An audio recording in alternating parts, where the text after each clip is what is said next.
Kembali lagi dengan saya Adam daripada Askatek. Dalam bulan ni saja dah berapa banyak phone dah keluar. Kita ada OnePlus 9, kita ada ROG Phone, kita ada Poco Phone. Macam-macam brand lah dah keluar pada bulan 3 ni saja. Tapi dalam video kali ni kita nak cerita pasal handphone yang baru keluar, yang paling value for money untuk mid-range punya phone. Phone apa? Phone Poco X3 Pro, phone Poco F3 dan juga phone Redmi Note 10 Pro. Yang mana yang paling berbaloi antara tiga-tiga phone ni untuk mid-range slash best mid-range untuk dia punya value. So, jom, apa tunggu lagi? Let's go! Okay, so mana satu antara tiga phone ni yang paling berbaloi yang patut kita beli untuk masa sekarang ni lah. Kita ada tiga phone yang dikeluarkan oleh Xiaomi sebenarnya. Ketiga-tiga ni adalah bawah Xiaomi punya anak syarikat. Jadi yang pertama sekali perbandingan kita adalah dari segi harga dia. Okay, untuk harga yang pertama kita ada Poco X3 dengan 6GB RAM sebanyak RM1,000 dan 8GB RAM sebanyak RM1,300. Manakala Redmi Note 10 Pro padatan harga RM1,000 untuk 6GB dan RM1,100 untuk 8GB RAM. Dan Poco F3 padatan harga RM1,400 untuk varian 6GB RAM dan RM1,000 untuk varian 8GB RAM. Jadi kita tengok kat sini perbezaan harga dia tak adalah besar sangat antara Poco X3 Pro dan Redmi Note 10 Pro, cuma beza dalam RM100. Tapi Poco X3 Pro pada varian 8GB RAM adalah mahal bagi aku kerana perbezaan harga dia yang dia naikkan adalah sehingga RM300 kalau kita compare dengan Redmi Note 10 Pro yang cuma tambah lagi RM100 untuk dapatkan varian yang lebih besar. Okey, pada tanda harga dia ni apa yang kita dapat? Yang pertama sekali kita cerita pasal prosesor dia. Untuk prosesor yang paling hebat yang kita ada dekat sini adalah dari Poco F3, yang mana dia bagikan kita dengan prosesor Snapdragon 870. Untuk Poco F3 adalah taraf-taraf flagship. Orang kata lebih bagus daripada flagship tahun lepas iaitu 865. Poco X3 Pro pula kita diberikan dengan 860 punya Snapdragon, kurang sikit je pada Snapdragon 865 tahun lepas, tapi dia punya processing power tu memang taraf-taraf lower level untuk flagship lah orang kata. Manakala untuk Redmi Note 10 Pro adalah prosesor 732G iaitu upper level mid-range punya prosesor. Kat sini memang obvious lah Poco F adalah pemenang dari segi kategori performance dia. Bahagian kedua adalah dari segi kamera. Okey, Poco F3 hanya diberikan set kamera yang paling tinggi adalah 48MP dan Poco X3 Pro pun sama 48MP.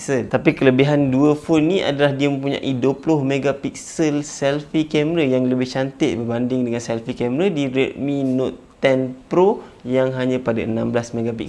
Tapi kamera belakang untuk Redmi Note 10 Pro boleh dapat sehingga 108MP yang sangat-sangat besar dan boleh ambil detail yang sangat-sangat banyak. Jadi dari segi kamera ni memang obvious bagi aku, lagi besar megapiksel tu memang lagi banyak detail yang boleh ditangkapkan sekiranya mempunyai pencahayaan yang bagus lah. Kalau kita nak bezakan, megapiksel ni pun double daripada Poco ni semua. Kategori ni memang aku bagikan dekat Redmi Note 10 Pro. Okey, dari segi display dia pula macam mana? Dari segi display, untuk ketiga-tiga phone ni, phone yang paling low sekali display dia adalah Poco X3 Pro kerana dia hanyalah menggunakan IPS LCD. Walaupun dia mempunyai 120Hz, perbezaan antara ketiga-tiga phone ni, dua phone yang lain korang boleh dapat AMOLED display sehingga 120Hz dan Poco F3 bagi aku adalah mempunyai display yang terbaik dekat sini kerana dia ada touch sampling ataupun tindak balas yang berganda dekat dia punya phone yang mana dia orang dah setting lah. Dan juga dari segi kecerahan yang boleh dihasilkan oleh Poco F3 iaitu sehingga 1300 nits berbanding dengan Redmi Note 10s hingga 1200 nits. Dan yang pastinya Poco X3 Pro memang tak okey lah dari segi screen kerana hanya menggunakan IPS LCD screen sahaja. Oh, tak dilupakan juga dia orang punya screen ni memang sangat-sangat smooth kerana ketiga-tiga screen support sehingga 120Hz punya display. Jadi dari segi smooth dia, aku harap korang pun boleh jadi smooth dengan cara smoothly pergi tekan dekat subscribe punya button dan subscribe dekat channel ni untuk buat aku pun jadi smooth.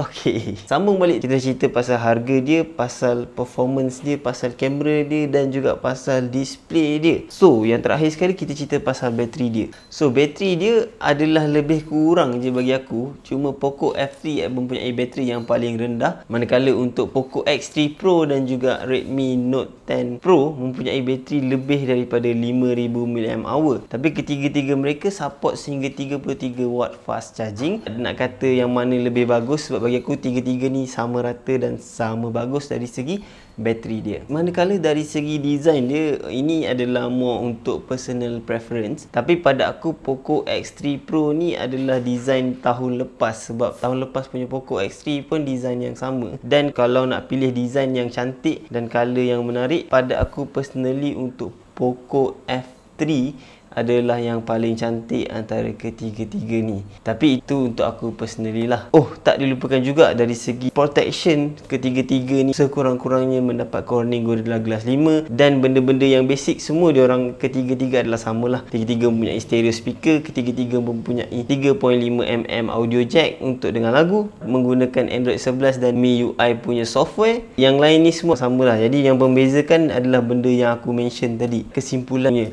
Tapi kalau korang tanya aku personally, aku akan pilih mana satu phone, aku akan cakap aku akan pilih Poco F3. Kenapa? Yang pertama sekali sebab aku personally aku pentingkan performance dan future proof. Untuk ketiga-tiga phone ni, handphone Poco F3 sahaja yang support 5G, manakala phone lain tu hanya support 4G sahaja. Untuk kegunaan yang lama, untuk at least 2, 3, 4 tahun atau 5 tahun ke hadapan, Poco F3 akan jadi masih lagi relevan, manakala lagi dua phone ni mungkin akan ketinggalan lah. Dari segi value for money yang ditawarkan oleh Poco F3 ni, dia bagi Snapdragon 870, yang mana kita tahu memang performance dia sangat-sangat okey untuk apa-apa tas sekalipun. Jom kita cerita kenapa korang patut ambil salah satu phone ni lah. Okey, yang pertama sekali kita cerita pasal Poco X3 Pro. Okay, Poco X3 Pro ni macam kita tengok, harga yang paling murah adalah pada tanda harga RM1,000 ataupun RM999 dia dijual. Korang boleh dapat chipset yang taraf-taraf flagship sehingga 860 Snapdragon.